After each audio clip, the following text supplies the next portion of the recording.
स्वागत है आप सभी लोगों का हमारे खास कार्यक्रम चलो गांव की ओर में। चलो गांव की ओर में आज हमारे साथ ज़्यादा बातचीत करने के लिए मौजूद हैं गीता आर्य। तो बहन जी, आपका बहुत बहुत स्वागत है हमारे चैनल जी लाइन में। नमस्कार, बहुत बहुत धन्यवाद। जैसा कि हमने सुना है शीश स्याना क्षेत्र में एक आनंद डेयरी है जिसका गंदगी से लोग परेशान हो रहे हैं। क्या है सारा मामला? ऐसा है, ये गोपाल जी आनंदा पहले से ही चला आ रहा है और स्याना से ही शुरुआत है इसकी, क्योंकि ये इनका जो बिजनेस शुरू हुआ था स्याना से ही हुआ था। ये आगरा के रहने वाले हैं। पहले ही पूर्व में हमारी बहुत लड़ाइयाँ रही हैं। ये क्या करते हैं, पानी जो भी निकलता है प्लांट का वो सारा नाले में डाला जाता है। पहले मैली भी डलती थी गंदगी, उसको हमने हटवा दिया गया संस्था के द्वारा, उन्नति महिला सेवा संस्थान के द्वारा। तो इसमें हमने पहले भी और आज भी हमारा प्रयास रहेगा कि हम उसमें पानी नहीं डलने देंगे। पानी डलता है वहाँ आबादी क्षेत्र है, सिंचाई विभाग का नाला हैंडओवर नगर पालिका परिषद स्याना को है, जिसमें गंदगी काफ़ी रहती है और महामारी का गढ़ बना रहता है। वैसी वैश्विक महामारी बहुत हैं, जैसे और प्रांतों में बहुत ज़्यादा बाढ़ आ रही हैं, पानी रुकने से बीमारियां फैल रही हैं। तो हमारे यहाँ तो स्वाभाविक और ज़्यादा वैश्विक महामारी फैलेंगी, जैसे डेंगू मच्छर है, मलेरिया है, वायरल है। तो इन सब के अंकुश के लिए पानी में रोक लगानी होगी। ये आनंदा जी से हम बात भी की है और करेंगे भी, और हमने शासन को भी लेटर भेजा है और मंडल आयुक्त को, उधर जिला अधिकारी महोदय को, क्योंकि कुछ तत्व तो इसमें मिले हुए भी रहते हैं। थोड़ा बहुत उनका खर्चा पानी पहुंच जाता है तो उसके द्वारा वो पानी रुक जा फिर डलने लगता है। हमने कई बार रुकवाया, प्रयास किया, रुका है। ऐसा भी हुआ कि 2-2 साल पानी नहीं डला है। उसके बावजूद हम लोग नोएडा चले गए थे तो फिर बीच में डलना शुरू हो गया। तो अगर कहीं भी जनहित में कोई बात होगी, कष्ट होगी, परेशानी होगी, गंदगी का गढ़ बना हुआ है। पहली बात तो आनंदा से इसका पानी डलना बिल्कुल बंद कराया जाएगा, चाहे हमें शासन तक जाना पड़े। और दूसरा, जो लोग हम ही जिम्मेदार हैं, जो आसपास रहते हैं, उनसे भी मेरा करवद अपील है, निवेदन है कि वो पानी ना उसमें गंदगी ना डालें। भाई गाड़ी भी आती है, सफाई कर्मचारी बराबर लगे रहते हैं, नाली साफ भी होती हैं, गाड़ी भी आती है, ठेली भी आती है, डस्टबिन भी रखा होता है। कूड़ा कृपया ना डालें, वो हमारे लिए घातक है। हम कूड़ा डालेंगे, वह पॉलीथीन होता है प्लास्टिक, उसका सड़ता है, वो गलता नहीं है। तो इसलिए मेरा निवेदन गोपाल जी से तो है ही, वो सुधर जाए बहुत अच्छी बात है। हमें उनके व्यापार से कोई एलर्जी नहीं है। वो खूब कमाए, 4 प्लांट लगाएं स्याने में, रोजी रोटी दें स्याने वाले युवा को, यूथ को रोजगार मिलेगा, हमें भी अच्छा लगेगा, काम बढ़ेगा, स्याना में एक औद्योगिक क्षेत्र बढ़ेगा। लेकिन हम नाले में पानी नहीं डलने देंगे बिल्कुल भी। एक दूसरी समस्या स्याने की ये भी है कि इस क्षेत्र में हरे भरे पेड़ों को कुछ जंगलों द्वारा काटा जा रहा हाँ, है। एक तरफ तो हमारी सरकारें दिखा रही हैं कि वृक्षारोपण ज़्यादा से ज़्यादा किया जाए, एक तरफ कहीं ना कहीं प्रशासनिक सेटिंग भी होती है और फॉरेस्ट मिला होता है, अवैध कटान होते हैं, इन पर भी रोकथाम हो और ज़्यादा से ज़्यादा इसकी जांच हो, और जहाँ भी अवैध कटान चल रहा है उसको तुरंत कार्रवाई की जाए खिलाफ, और जो भी इसको कर रहे हैं उनको कठोर कार्रवाई के साथ सजा की जाए।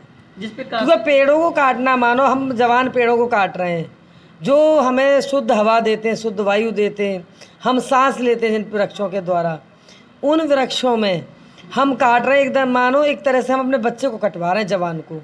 अगर हम जवान पेड़ को कटवाते हैं, मानिए एक तरह से बच्चे को कटवा रहे हैं। कहीं ना कहीं भागीदारी है वो जो लोग इसमें मिले हुए हैं।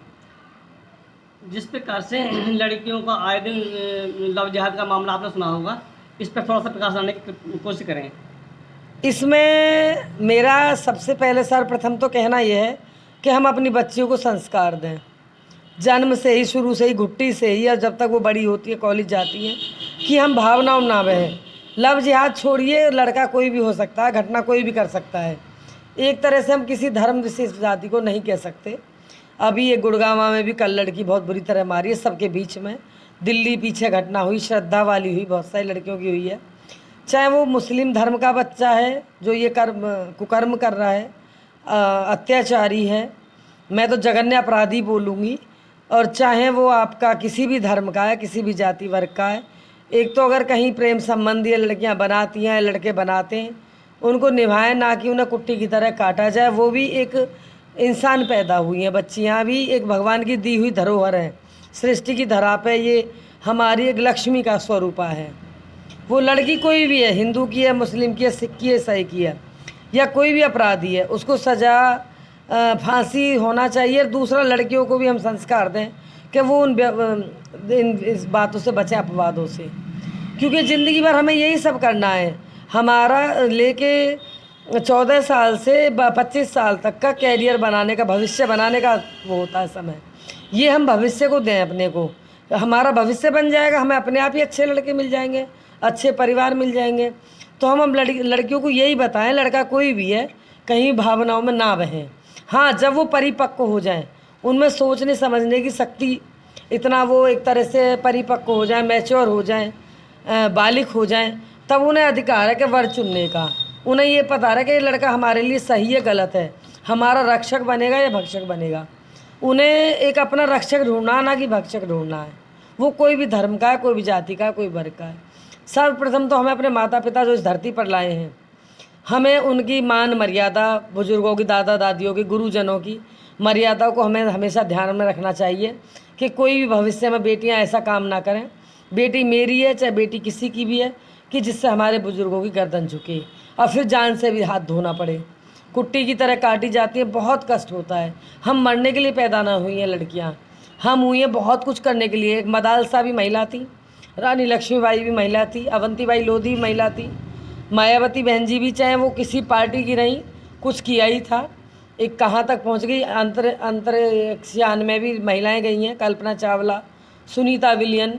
तो हम कुछ अच्छा करके दिखाएं, हमें ऊपर वाले ने महिला का रूप दिया है, स्वरूपा बनाया है, महिला सशक्तिकरण में जन्म दिया है, तो हम उसको गौरवान्वित करें, ना कि गर्दन झुकाने का काम करें। स्मार्टफोन में आने वाली अश्लीलता हमारी जनरेशन को कितना प्रभावित कर रही है? हाँ, स्मार्टफोन में जितना भी ये नग्नता परोसी जा रही है, एक चंद 4 पैसों के लिए, उस पर रोक लगे। ये हम पहले भी पूर्व में भी, एक हमारे मीडिया भाई आए थे, उनको हमने पहले भी पूर्व में भी बोला था कि इन पर सब पे रोक लगे। टीवी पर भी कोई असली प्रोग्राम अगर आता है नग्नता वाला, या इसमें भी फ़ोनों में भी नेट के द्वारा, इन पर रोक लगे।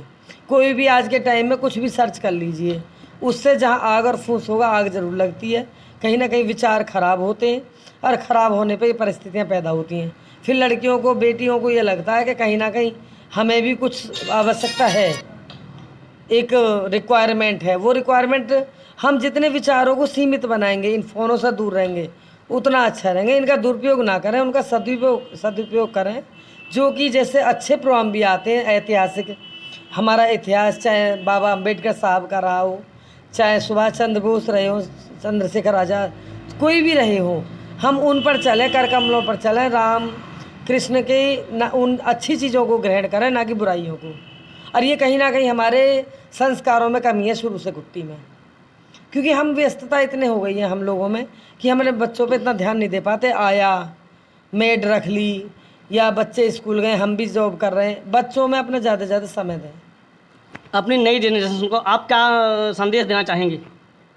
हमारा संस्था की तरफ से, हमारी तरफ से एक ही करवद्ध बच्चों से निवेदन है कि बच्चे देश की रीढ़ हैं, यूथ, युवा युवतियाँ हमारे देश का भविष्य हैं।